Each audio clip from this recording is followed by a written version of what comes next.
22 जुलाई से भगवान भोले शंकर का प्रिय मास सावन प्रारंभ होने जा रहा है। सभी शिव भक्तों के लिए हर वर्ष की भांति इस वर्ष भी सावन की विशेष तिथियों पर हमारी संस्थान में शिव रुद्राभिषेक का आयोजन किया जा रहा है। शिव जी की कृपा प्राप्त करने के लिए आज ही इस पूजा से जुड़े। हर हर महादेव। नमस्कार, सुस्वागतम, वेलकम। मैं निधि शिवाली आपके अपने इस YouTube चैनल में आप सभी का स्वागत करती हूँ।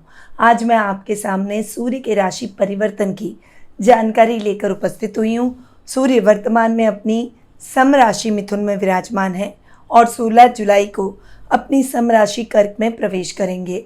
तो इस राशि परिवर्तन का क्या प्रभाव सभी राशियों को देखने को मिलेगा, कर्क संक्रांति जो सूर्य की है इसके क्या रिजल्ट आप सभी के लिए रहेंगे, उसके बारे में जान लेते हैं। तो शुरू करते हैं सूर्य का राशि परिवर्तन सभी 12 राशियों के लिए। और साथ ही मैं आपको बताऊंगी कि सूर्य के गोचर के दौरान राशि के अनुसार आप सूर्य देव को कैसे प्रसन्न कर सकते हैं जिससे आपको सूर्य के पॉजिटिव रिजल्ट मिल सके।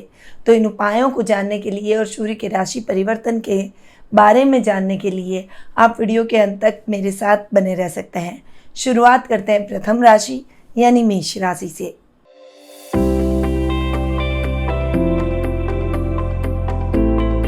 आपकी राशि के लिए सूर्य पंचम भाव के स्वामी हैं और चतुर्थ भाव में जाकर विराजमान हो रहे हैं।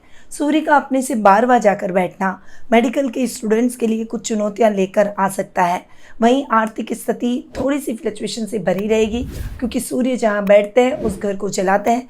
इसलिए इस समय आपको अपनी आर्थिक स्थिति को, बजट को निर्धारित करके ही आगे बढ़ना होगा।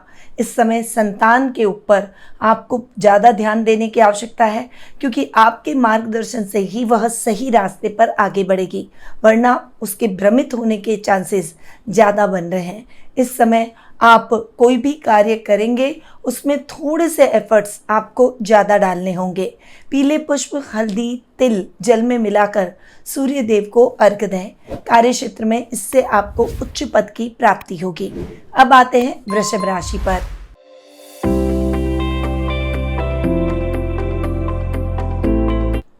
आपके लिए सूर्य सुखेश हैं और पराक्रम भाव यानी थर्ड हाउस में जाकर विराजमान हो रहे हैं।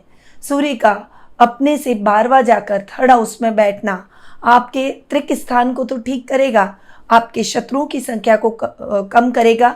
आप इस समय अपने जो दिमाग में आपके कार्य चल रहे हैं उन कार्यों को पूरा कर लेंगे, परंतु इस समय आर्थिक परिस्थितियां आपके अनुकूल नहीं रहेगी। अपने खर्चों को थोड़ा सा ध्यान में रखकर आपको आगे बढ़ना होगा। माँ के स्वास्थ्य को लेकर चिंता उत्पन्न हो सकती है। वहीं इस समय किसी भी कार्य में जल्दबाजी, क्रोध और आवेश में आकर उस कार्य को न करें क्योंकि इससे आपको उस कार्य के दुष्परिणाम झेलने पड़ सकते हैं।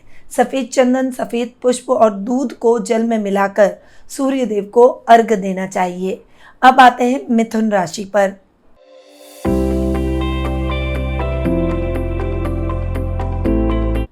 आपके लिए सूर्य पराक्रम भाव के स्वामी हैं और जाकर बैठे हैं धन स्थान यानी सेकंड हाउस द्वितीय भाव में। यहाँ पर सूर्य का बैठना पैतृक संपत्ति संबंधी विवादों को हवा दे सकता है, इसीलिए ऐसे विवादों में शांत रहकर टालने का प्रयास करें। इस समय कुटुंब में मान सम्मान बढ़ेगा, परंतु आपके व्यवहार के कारण आप बने बनाए मान सम्मान को न बिगाड़ें, इस बात का ध्यान रखना होगा। छोटे भाई बहनों के साथ एक ट्यूनिंग बनाकर रखें। किसी भी तरीके से कोई भी कार्य जल्दबाजी में करने से बचें। जल में तिल, दुर्वा और पुष्प मिलाकर सूर्य देव को अर्घ दें। गाय को चारा खिलाएं, इससे आपको सुख और ऐश्वर्य की प्राप्ति होगी। अब आते हैं कर्क राशि पर।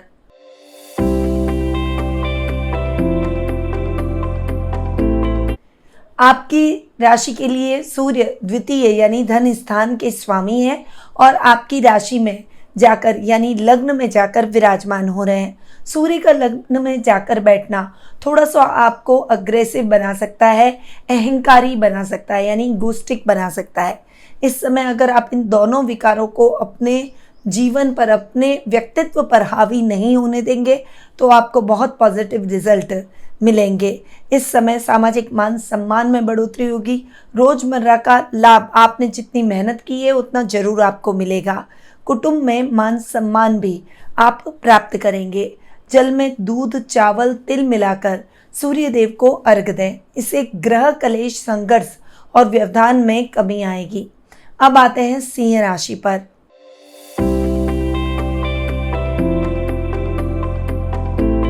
सिंह राशि के लिए सूर्य राशि स्वामी है और अपने से 12वें जाकर विराजमान हो रहे हैं, 12th हाउस में बैठ रहे हैं। यहाँ पर 12th हाउस में सूर्य का बैठना खर्चों को नियंत्रित करेगा। दुश्मनों की संख्या में कमी आएगी। झूठे आरोप से आप बच जाएंगे, परंतु इस समय आप थोड़ा सा जल्दबाजी में अपने काम बिगाड़ सकते हैं, इसलिए धैर्य के साथ आपको अपने कार्यों को करना होगा। रिश्तों में भी तालमेल और सामंजस्य बनाकर चलना होगा। अगर आपने ऐसा नहीं किया तो अच्छे रिश्तों से हाथ धो बैठेंगे। इस समय एक योजनाबद्ध तरीके से अपने कार्यों को करना होगा, तभी आपको सफलता मिलेगी। जल में कुमकुम और लाल पुष्प और तिल मिल डालकर सूर्य देव को अर्घ्य दें। इससे आपको कार्य क्षेत्र में उन्नति प्राप्त होगी। अब आते हैं कन्या राशि पर।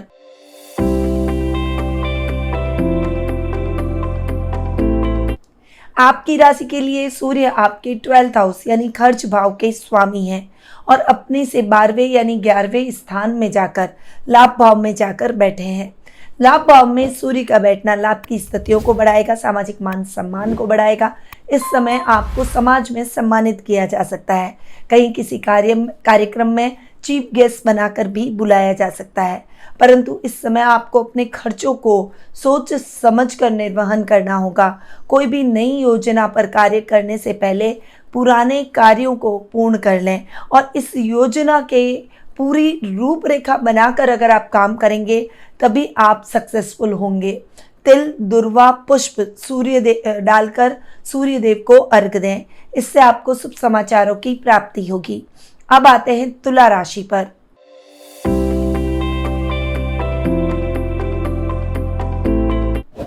आपके लिए सूर्य कर्म भाव के अंदर विराजमान है और लाभ भाव के स्वामी हैं। लाभेश का अपने से 12वां जाकर बैठना लाभ की स्थितियों को थोड़ा सा फ्लक्चुएट कर सकता है। इस समय अच्छा लाभ अगर आपने कमाया है तो निवेश करते समय थोड़ी सी सावधानी रखें, वरना लाभ और कमाई सारी न्यूट्रल होती हुई दिखाई देगी। इस समय आपको अपने पिता से मार्गदर्शन लेना चाहिए। कोर्ट कचहरी के मामलों में सफलता मिलेगी। गवर्नमेंट जॉब से जुड़े हुए लोगों को शुभ समाचारों की प्राप्ति होगी। सफेद चंदन, चावल, दूध जल में मिलाकर सूर्य देव को अर्घ्य दें। इससे आपको व्यवसाय में बाहरी संबंधों से लाभ प्राप्त होगा। अब आते हैं वृश्चिक राशि पर।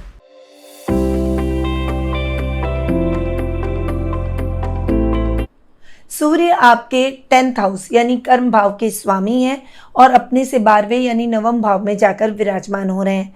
यहाँ पर सूर्य का बैठना आपके भाग्य में वृद्धि जरूर करेगा, परंतु इस समय आप कोई भी कार्य करने से पहले, खासकर कोई भी रिस्की काम करने से पहले आपको उसकी योजना जरूर बना लेनी चाहिए। उसके बारे में पुनर्विचार जरूर करना चाहिए। वर्क प्लेस पर जितना एफर्ट डालेंगे उतने परिणाम आपको नहीं मिलेंगे। सूर्य के इस गोचर के दौरान आपको बहुत समझदारी से और धैर्य से अपने कार्यों को करना होगा।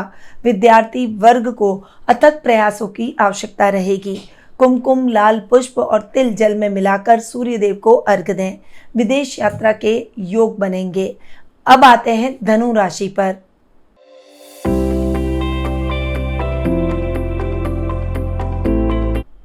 आपके लिए सूर्य नवम भाव के स्वामी हैं और अष्टम भाव में जाकर विराजमान हो रहे हैं। भाग्येश का अपने से 12वां बैठना भाग्य को थोड़ा सा फ्लक्चुएट कर सकता है, इसलिए इस समय कोई भी बड़ी रिस्क न लें। नए कार्यों की शुरुआत से बचें। जो रूटीन में काम कर रहे हैं उन्हीं को करने का प्रयास करें। किसी अजनबी व्यक्ति की भी सहायता करने से पहले भी आपको सोच समझ कर आगे बढ़ना होगा। जल्दबाजी में निर्णय लेने से बचें। आध्यात्मिक कार्यों में आपका मन अधिक लगेगा। हल्दी, केसर, पीले पुष्प जल में मिलाकर सूर्य देव को अर्घ्य दें। इससे आपको हर क्षेत्र में विजय की प्राप्ति होगी। आते हैं मकर राशि पर।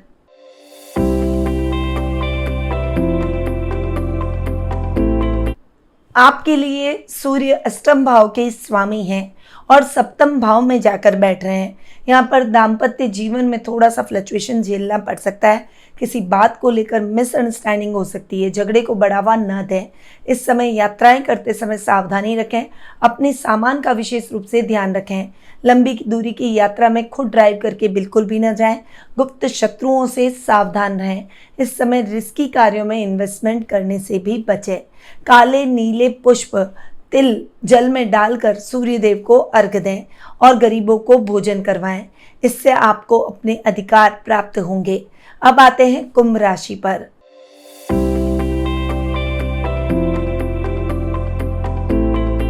आपके लिए सूर्य सप्तम भाव के स्वामी हैं और 6th हाउस यानी रोग भाव में जाकर विराजमान हो रहे हैं। सूर्य का यहाँ पर आकर रोग भाव में बैठना आपके रोगों को जलाएगा। स्वास्थ्य संबंधी समस्याओं से मुक्ति मिलेगी। आपके शत्रु समाप्त हो जाएंगे। जो कार्य आप योजनाबद्ध तरीके से करेंगे उसका लाभ प्राप्त होगा। परंतु घर परिवार में सुख शांति बनाए रखनी है तो जीवन साथी से झगड़ा करने से बचें। इस समय कोई भी कार्य आपको जल्दबाजी में करने से बचना है। अपनी प्रिय वस्तुओं का ध्यान रखें क्योंकि उनका खोने का डर बना रहेगा। जल में तिल, काले उड़द, सरसों मिलाकर सूर्य देव को अर्घ दें। विरोधी दूर हो जाएंगे। अब आते हैं मीन राशि पर।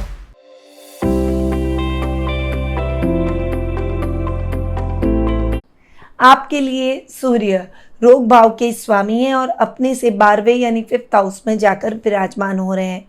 यहाँ पर सूर्य का बैठना आपके रोगों में थोड़ा सा आपको दिक्कतों का सामना करना पड़ सकता है। रोगों को बढ़ावा देने का ये समय रहेगा। इस समय आपको नेत्र, त्वचा और हृदय संबंधी परेशानियों से गुजरना पड़ सकता है। इसीलिए विशेष रूप से आपको अपना ध्यान रखना होगा। इस समय कार्यों को एक रणनीति बनाकर तय करना होगा। गलत मित्र आपकी संगति से जुड़ सकते हैं, इसीलिए इस समय आपको ऐसी संगति नहीं करनी चाहिए। सोच समझकर अपने कार्यों को करें। नए कार्यों को अगर आप इस समय शुरू न करें तो आपके लिए बेहतर रहेगा। हल्दी, केसर, पीले पुष्प और तिल मिलाकर सूर्य देव को अर्घ दें। इससे आपको सम्मान की प्राप्ति होगी। तो ये है सूर्य का सभी 12 राशियों में गोचर भ्रमण, जिसका प्रभाव मैंने आपको बताया, साथ ही उपाय भी बताए। पर यदि आप अपनी पर्सनल जन्म पत्रिका के माध्यम से अपनी सभी ग्रहों की परिस्थितियों के बारे में जानना चाहते हैं, शुभ अशुभ योगों के बारे में जानना चाहते हैं और आने वाले भविष्य से संबंधित कुछ प्रश्नों के उत्तर भी प्राप्त करना चाहते हैं, तो आप टेलीफोनिक अपॉइंटमेंट और पर्सनल मीट के माध्यम से मुझसे जुड़ सकते हैं। अधिक जानकारी के लिए स्क्रीन पे दिए गए नंबरों पर कॉल या फिर व्हाट्सएप करके आप संपर्क भी कर सकते हैं। अब मैं अपनी वाणी को यहीं विराम देती हूँ। स्वस्थ रहिए, व्यस्त रहिए, मस्त रहिए और हमेशा मुस्कुराते रहिए। जय श्री राधे कृष्णा। गुरुमां निधि श्रीमाली एक प्रसिद्ध ज्योतिषाचार्य हैं। उनके जोधपुर स्थित ज्योतिष संस्थान में महामृत्युंजय, काल सर्प दोष, मां बगलामुखी, विवाह बाधा निवारण पूजा एवं अन्य सभी प्रकार की पूजाएं संस्थान के विद्वान पंडितों द्वारा पूर्ण विधि विधान एवं शास्त्रोक्त रीति से संपन्न करवाई जाती है। अतः आज ही अपनी पूजा बुक करवाने हेतु इन नंबरों पर संपर्क करें 8955658362।